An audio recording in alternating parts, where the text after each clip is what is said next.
எத்தனை நாள் இருக்கு இல்லையா? ஐயோ பயமாக இருக்குதுப்பா. உங்களை பார்த்தா சென்னையில் எத்தனை போயிருந்தோம்னா எத்தனை நாள் இருக்கணும்னு சொன்னால் நீங்கள் அங்கே தோட்டத்துக்கு வந்துடுங்களேன், அங்கேயே இருக்குதாங்க. ஐயா, நடிகர் கமலஹாசனோட படத்தை கர்நாடகாவில் திரையிடலை, நீங்கள் எப்படி பார்க்குறீங்க? அவர் வந்து தமிழ்ல இருந்து பிரிஞ்சதா கன்னடம் சொல்லி ஒரு மேற்கோள் காட்டி பேசியிருக்காரு, அதுக்கு எதிர்ப்பு தெரிவித்து அங்கே திரையிடலை.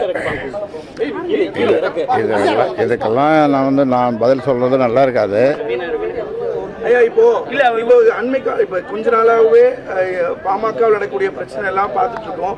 இதுக்கு ஒரு நிரந்தரமா ஒரு சுமூக தீர்வு எட்டப்படுமா? நீடிக்காம இருக்கு. நிச்சயமா. அதாவது எல்லாத்துக்கும் என் நாட்டிலும் இந்த உலகத்தில் தேர்வு இல்லாம எதுவும் இல்லை. எல்லாத்துக்கும் ஒரு தேர்வு இருக்கத்தானே செய்யுது.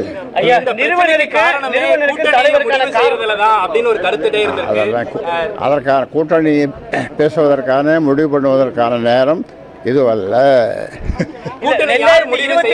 முடிவு செய்வீங்கன்னு சொல்றீங்க, ஆனா அவரு அன்புமணி அவர்கள் நான் முடிவு செய்வேன் அவரு சொல்றாரு. சரி, யார் முடிவு செய்வோம்? பேசி முடிவு செய்வோம். 2024ஆம் ஆண்டு தேர்தல் போது 2024ஆம் ஆண்டு தேர்தல் போது அதிமுக கூட கூட்டணி வைக்காதது, பாஜக கூட கூட்டணி வச்சதுன்னா இதுக்கான அடிப்படை பிரச்சனை நினைக்கிறீங்களா? இல்ல முகுந்தன கட்சிக்கு உள்ள கொண்டாந்து பிரச்சனை நினைக்கிறீங்க? முடிந்து போன விஷயம்.